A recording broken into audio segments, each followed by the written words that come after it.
probably gonna you know, drop. if we look at the economy coming back, well, that should be made up. The thing is that what I was gonna say was, if we're going to realize some savings on that, I would not necessarily advocate realizing all of the savings. I think we should stay on a more of a fast-track amortization schedule than what may be allowed. Do we have a choice? No, they tell you what you're gonna, So what we would, Right. the only thing we could do then, They're not paying it off after, they must have their own separate retirement system. A community has a local retirement system such as the town of Reading. Right. so there's still a way of accomplishing it. Put a fund, create our own internal Create fund. an internal fund in order to do that and invest that.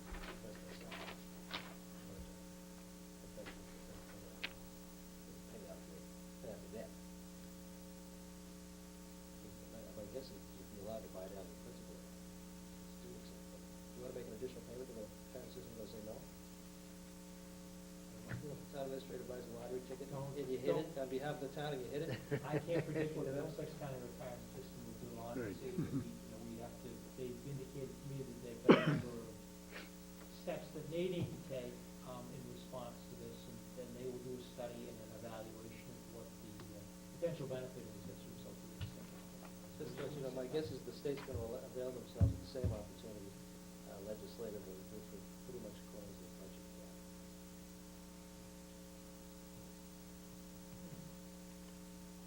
But the state has done things in the past and then not let us do it. Right. So this one here, they're proposing to do this for This us might be the first. easiest one, For us right? first, but believe me, the discussion's been since last Mhm. fall, last October. And they've further reduced the Quinn bill in the current, you know, there are a couple things, Correct. yeah, there's a couple of things that haven't, you know, he said we're holding everybody equal.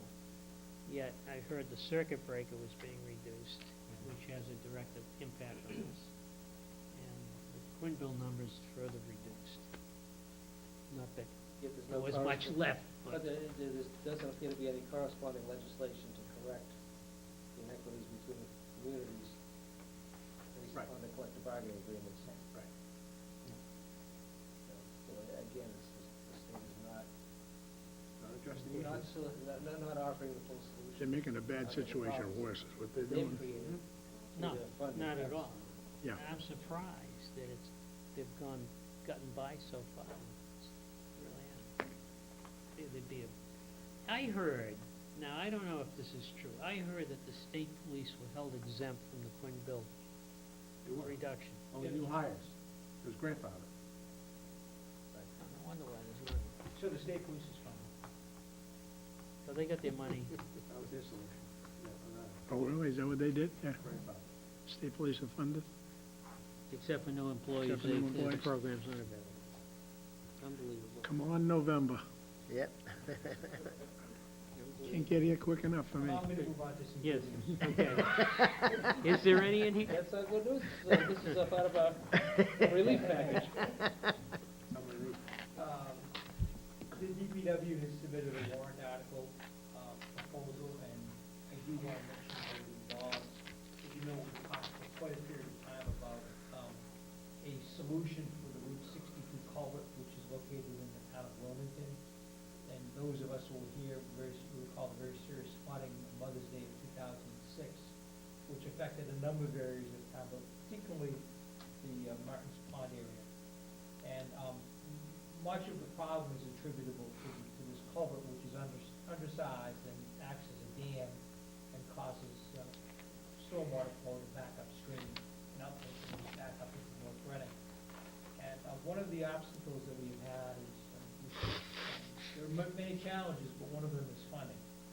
And the DPW has identified made some efforts with FEMA, and FEMA has indicated that they will make available up to $480,000 in residual funds from other grant programs for the purposes of correcting that flooding situation, which would require the installation of a new culvert. And typically on a FEMA project, the share is 75% federal, 25% town. And in this case, the project cost has been estimated $750,000, which is the high end. that would require construction of a bypass roadway, so that's what the major cost is. And $400,000 on the low end, which would necessitate a total closure of the roadway for a period of time, thereby saving the cost of construction of this additional bypass roadway. The FEMA funds on a $400,000 project would in fact be 25%, and the town would have a $100,000 obligation.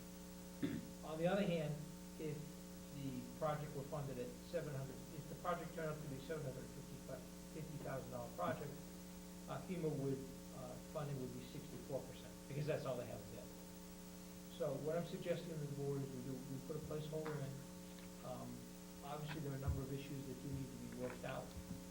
One of the other major challenges that I have not noted is that we need to work out an agreement with the town of Wilmington, because the culvert is located wholly within the town of Wilmington. And this project cannot proceed without their cooperation, but it's good news, but we're not quite there yet, and I would suggest with your permission, we proceed with putting a placeholder for the April town meeting warrant, and give us an opportunity to develop. Greg, this has been discussed for a number of years, and there's been discussions with Wilmington on this issue in the past. Oh, absolutely. Right. And I think before Dave left, he said they were more interested in getting this done, associated with, I guess, flooding in their own area. I recall Yeah, that. now that I recall that, water yeah. Yeah. department, I think, what it Right. is. Yeah. But they're not interested in helping fund this at all?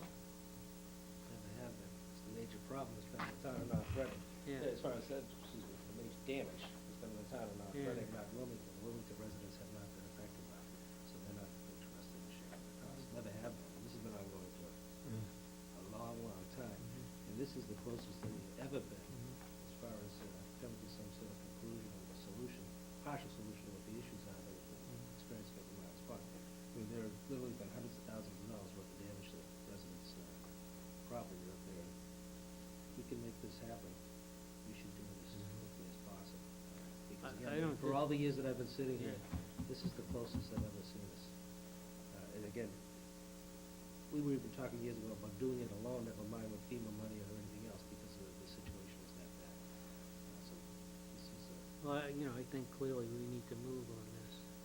Hopefully, we'll get some cooperation, at least from Wilmington, in terms of, from what we've been told, that the level of cooperation is significantly improved, and I think we should foster that and again, move it as quickly as possible to get it done. I would think closing that the road off, though, is I don't think that's gonna be an option. practical, right? I don't think that's an practical. option. So We're I not think gonna we really close have to plan on, That's a state road, it's a very busy road, too. Yeah, I don't think that's gonna happen. You're looking at the upper end, because we're gonna have to bypass. There's too many people traveling that road on a daily basis. we put an extra burden on some people going south on Concord and the others going up to 125. And if you wanted to get to the medical center in a hurry, you couldn't. We can go by my But house. I would, I'm all in favor of putting a placeholder in. Yeah. I'm all in That's favor right, of you can do it that way. embracing the figures that are presented to us, even on the upper end of it, if it's gonna facilitate getting it done. And I would encourage the town administrator to What can that immediately be, get in contact with the Wilmington town officials to make sure that it happens. Greg, what could that be bonded for? I think it might be a 30-year So project. it's gonna be relatively easy for us to cover. Quick question, if they close the road, do we have an idea the length of time it would take to? No. We're not there yet? Okay. No. Depends on the contractor. Yeah, we're not there. Okay. Okay. Weren't they talking about bringing in when Dick was talking about doing that, they were going to basically build 2 new abutments back, and Army Corps of Engineering was going to put in some kind of a structure. Or they were gonna You're acquire gonna get from shade them. just to drop something over there. They probably have everything you need right next door. Really. That's true. You get the gravel pit there too, so it'd take about a day and a half. Oh, we didn't have to worry about the public bid laws. you know, if you could get it done in a month, closing the road wouldn't necessarily be an outrageous thing. No, it right? wouldn't be. Wouldn't be. It's gonna take a year. Right. Okay, next. Next is just an update on one of our local projects. Signed with KBA Architects to begin the design and renovations to the third meeting house at the senior center. The project was approved at the October 2009 town meeting. $280,000 was appropriated, it was money that was borrowed. And it included replacement of the rotted clapboards on the outside of the building, new windows, repairs to the clock tower, by repairs to the clock tower, structural repairs to the clock tower, handicap access improvements, and exterior painting. I do want to mention, I have had some contact with the Historic District Commission, and they are, everyone is pleased to see that this project will be proceeding, but what we will do is we will have a public meeting, and the architect will be present, and I will provide notice to the board. We need to get input from the public before we proceed with the final design under the project, so it's important to note that there will be an interim step. And the interim step is to give those people in the community that have an interest an opportunity to look at the project and determine whether there's an impact to the historic district. So we need to be respectful. Well, you know, I guess, you know, it raises big alarm in my head associated with making sure that the Historic District Commission is on board, and that we don't go through some of the things that we've gone through in the past. Positive discussions. Mr. Vino. If I may, I've been to the meetings, and the Historic District is fully on board with this. They've seen the plans, they've asked many, many questions, and they're 100% behind this. I'm glad to hear that, Joe. Yep. Thanks, Richard. That's good. One item that I do want to bring up is the next issue, which is police department credentialing and accreditation. You may have heard the chief, as part of his budget presentation a year ago, mentioned that they would begin a preliminary or exploratory study of credentialing. And the credentialing would be through the Commission on Accreditation for Law Enforcement Agencies. So it's a national recognized accreditation process. And I did meet with the chief, and I met with Sergeant Murphy today, and they provided me with a presentation in terms of where they would like this thing to go, and I was quite impressed. And one of the items that they need to really get to the next phase is a software program. Because in the past, one of the obstacles is because of the number of documents that are required and the reviews that are required. It really stifles the accreditation process. It becomes time-consuming, lengthy, and expensive. And the police department, through Chief Nolan and Sergeant Murphy, have been working with our vendor. And you have a copy of the memo from the chief here that gets into more detail in terms of the particulars.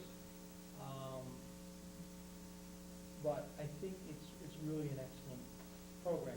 Some of the benefits would be to minimize risk and associated liabilities. Associated liabilities, again, for those who listen to the chief's presentation, spent a considerable time talking about the risks and not having updated policies, procedures, department orders, and directives. And this would really go a long ways to complete that process. Administration, through the town administrator, would be involved throughout the accreditation process by reviewing, recommending department policies, and the total estimated time for completion of the project is 6 months from this point going forward.